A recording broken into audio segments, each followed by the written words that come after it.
Subscribe now and press the bell icon. Never miss an update.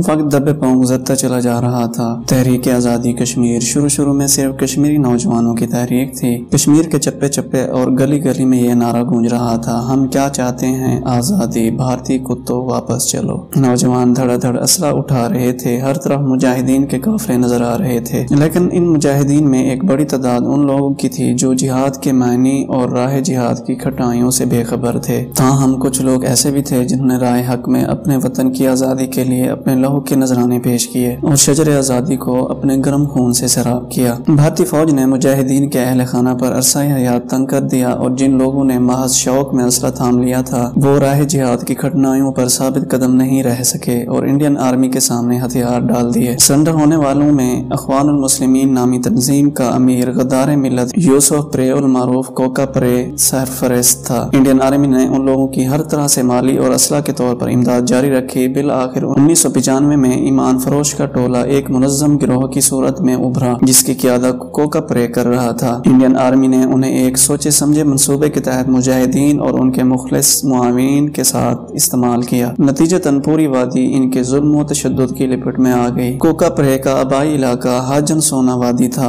Hajin से ही ताल्लुक रखने वाला एक अखवानी बशयार के नाम से मशहूर था। इस शैतान के चेले ने इस कदर हैबतनाक शक्ल बना रखी थी जिसे देखकर बच्चे तो क्या बड़े भी सहम जाते थे। उसकी बड़ी बड़ी मूंछें पूरे चेहरे पर फैली हुई होती थी। कोका प्रे का रिश्तेदार होने के नाते ताकत के घमंड में उसकी जुबान पर हर वक्त कुफ्री कलमा रहता था जो उसका तकिया कलाम था कि आसमान का मालिक परवरदिगार है और जमीन का मालिक बशर यार है। उसने बेगुनाहों पर दिल खोल कर मजालिम ढाए। एक रोज मुजाहिदीन ने उसको अंजाम बद तक पहुंचा दिया तो जमीन और आसमान ने एक अजीब मंजर देखा कि जमीन का मालिक होने के दावेदार जब कब्र में डाला गया तो रात के वक्त कब्र ने उसको बाहर फेंक दिया। ये सिलसिला कई रोज तक जारी रहा। दिन को दफनाया जाता था और सुबह उसकी लाश कब्र से बाहर पड़ी मिलती। इस सूरत हाल से हाजन के लोग बहुत खौफजदा हुए। बिल आखिर किसी मौलवी साहब ने उसके घर वालों को कब्र पर खत्म वगैरह और सदका खैरात का मशवरा दिया। उसके बाद जमीन ने उसे अपने अंदर जगह दे दी। पूरे इलाके में खौफ व हरास का आलम था। जिंदगी अचीरन बन गई थी। अखवान के दहशतगर्द इंडियन आर्मी के साथ मिलकर अचानक बस्ती पर धावा बोल देते और बिला वजह लोगों को ज़दोकोब करके चले जाते थे। रमजानुल मुबारक का महीना था। लोग दिन भर के थके भूखे प्यासे जब इफ्तारी के लिए घर में जमा होते ऐन उसी वक्त ये दरिंदे यलगार करते हुए गांव में आ जाते और लोगों पर तशद्दुद करते। एक दफा इफ्तारी के वक्त बाहर औरतों की चीखों पुकार बुलंद हुई। सब लोग घरों से बाहर आए। मालूम हुआ कि जालिम फौजी अखवानी मास्टर गुलाम मोहम्मद को गिरफ्तार करके ले गए। मास्टर साहब की 6 बेटियां थी, बेटा कोई भी ना था। वो सब बहनें नंगे पांव उन जालिमों के पीछे भागी जा रही थी और रोते हुए फरियाद कर रही थी कि हमारे बेकसूर बाप को छोड़ दो। उन्होंने अभी रोजा भी इफ्तार नहीं किया। हर शाम इस तरह किसी न किसी घर में सफ़े मातम बीत जाती थी। उन दिनों हमारा खानदान उनके ज्यादा ही जेरे उताब था।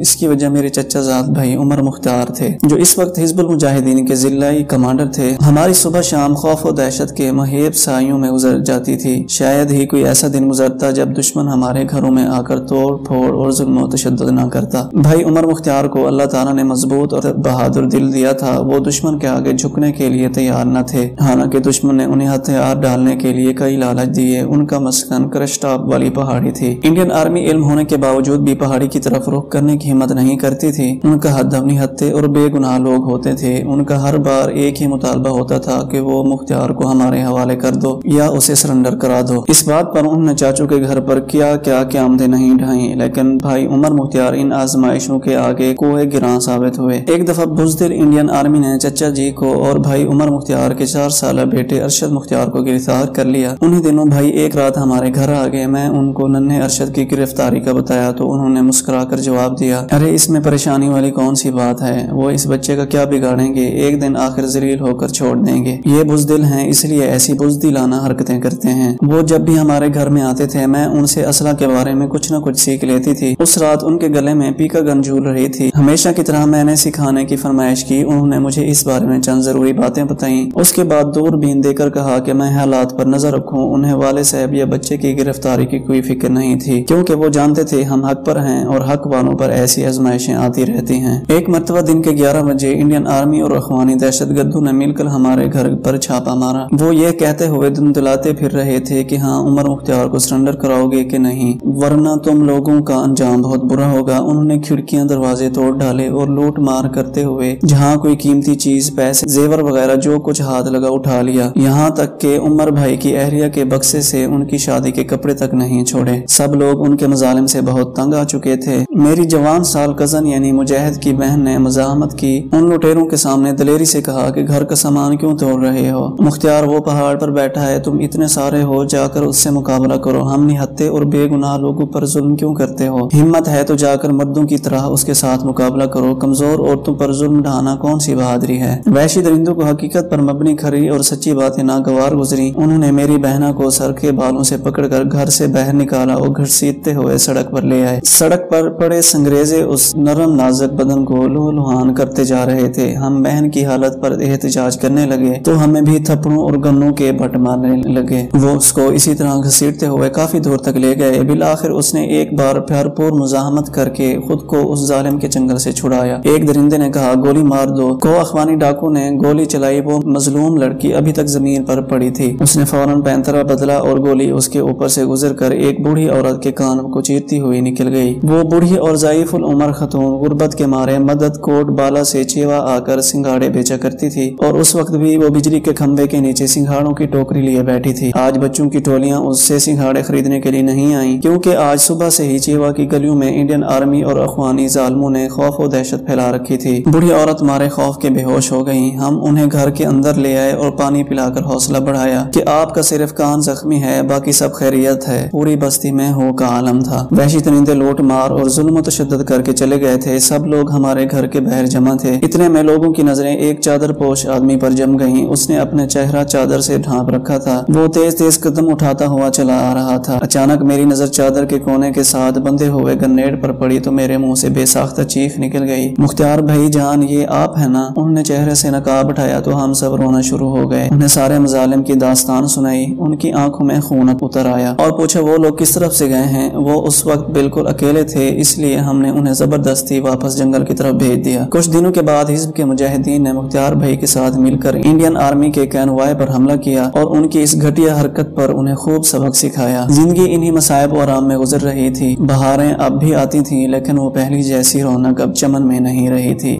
کا ظلم بڑھتا گیا اور مظلوم میں ظلم سہنے کی قوت بھی بڑھتی گئی، لیکن ہر شخص کے لبوں پر جیسے یہ سوال تھا کہ میرے وطن کی بہار، رت میں خزاں کا موسم یہ کون لایا؟ یقین کے کھلتے گلاب دے کر گماں کا موسم یہ کون لایا؟